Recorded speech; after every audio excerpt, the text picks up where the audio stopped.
Muy buenas tardes, estimado magíster. Mi nombre es Cristian Morán y al momento daré paso a lo que es la evaluación. Bueno, comenzaré. Pregunta número uno. Al presentar una acción de protección, se requiere mencionar la norma infringida. ¿Es suficiente que el accionante manifieste su sentimiento de injusticia? Pues sí, directamente con el sentimiento de injusticia que la persona presente basta, ya que tenemos que tener en cuenta que que en la demanda, la acción de protección, no se requiere poder citar a la norma constitucional infringida, ya que esta es una característica de la sencillez, del principio de sencillez de la acción, y es coherente con la posibilidad de poder presentar acciones sin necesidad de tener un patrocinador para poder acercarse donde el juez o jueza constitucional. Netamente solo basta con el sentimiento de injusticia de la persona. Pregunta número 2. ¿Cómo se realizan los procesos de selección y revisión de la Corte Constitucional? Para esto tenemos tres apartados. El primero es el que permite crear precedentes obligatorios en materia de alcance de los derechos fundamentales para poder resolver anomias, antinomias, a ser seguidos por los órganos de la administración encargados de hacer cumplir la ley. Número 2. Resuelve los conflictos de interpretación de las Cortes provinciales, cuyos pronunciamientos en la resolución de garantías jurisdiccionales serán precedentes obligatorios en su jurisdicción hasta que exista un pronunciamiento expreso de la Corte. Número 3. Facilita labores de controlar que la Corte sobre las Cortes inferiores sigan los precedentes jurisprudenciales dictados por esta. Se puede mencionar que estas son las tres razones de la atribución de la revisión de sentencias, que cumplen un rol de integración del sistema de garantías que permite la coherencia jurídica del derecho, que de manera general, mediante la interpretación constitucional, brinda seguridad jurídica a la sociedad para poder aclarar los alcances de las normas constitucionales. Pregunta número 3. Las garantías jurisdiccionales están dirigidas a tres tipos de derechos: los derechos constitucionales, derechos reconocidos en instrumentos internacionales y los derechos derivados de la dignidad humana.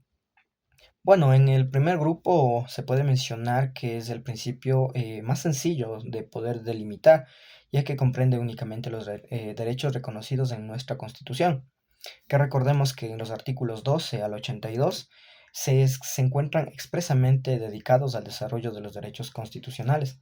Más sin embargo, podemos denotar que los derechos establecidos en otras secciones también se encuentran acá, que es el derecho a la resistencia como tal, el artículo 98, y también el derecho a la consulta previa ambiental, el artículo 398.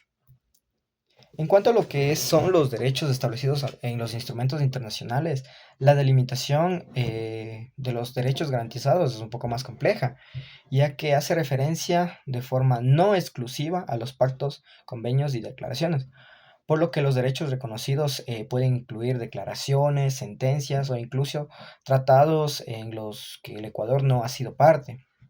Por último, podemos mencionar que los instrumentos internacionales de derechos humanos que establecen que los derechos tutelados por las garantías jurisdiccionales son un poco más amplios que los tratados internacionales, ya que por el hecho de haber pasado por un proceso de ratificación, estos se generan un poco más robustos como tal.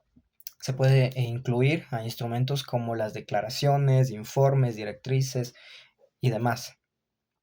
Podemos mencionar que los instrumentos internacionales de los derechos humanos son bastante complejos y bastante importantes.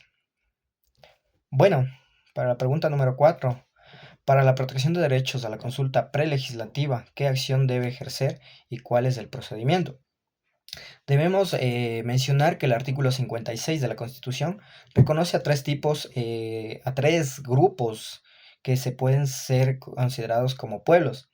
Estos son los indígenas, afroecuatorianos y los montubios, quienes ellos pueden manejar dentro de su de sus grupos, de sus pueblos y nacionalidades, lo que son se puede atribuir como poderes similares a los que han sido tradicionalmente atribuidos al Estado central, como es el de crear sus propias normas jurídicas, poder decidir sobre la administración de gobierno de la gestión pública, establecer su propio sistema de gobierno como tal, el de poseer su propio territorio, irreducible, inalienable e imprescindible.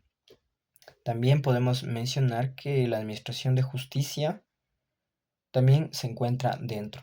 Las nacionalidades deben mantener instancias de coordinación tanto con el ámbito ejecutivo, y acá hablamos directamente sobre la consulta previa sobre las decisiones administrativas.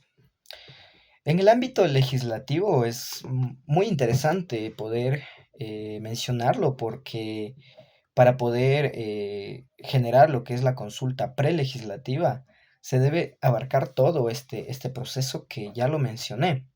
Entonces, todo ese proceso genera la consulta y cumplen con la consulta prelegislativa para poder, ejercer el- los cargos que normalmente se generan. Y en el ámbito judicial tenemos lo que es la coordinación entre justicia ordinaria y la justicia indígena, que es sumamente importante denotar este apartado. Como última pregunta tenemos lo que es, para poder garantizar el cumplimiento de los derechos se requiere determinar acciones positivas y negativas en el Estado. Pues se podría mencionar que sí, para poder garantizar el cumplimiento de los derechos humanos, el Estado debe realizar una combinación de acciones positivas y negativas, entendidas como las obligaciones de poder proteger, respetar y promover los derechos. Entonces, es bastante importante generar estas acciones positivas y negativas. Se puede decir que las dos acciones son de manera esencial para el cumplimiento de los derechos humanos, para la protección de los derechos humanos.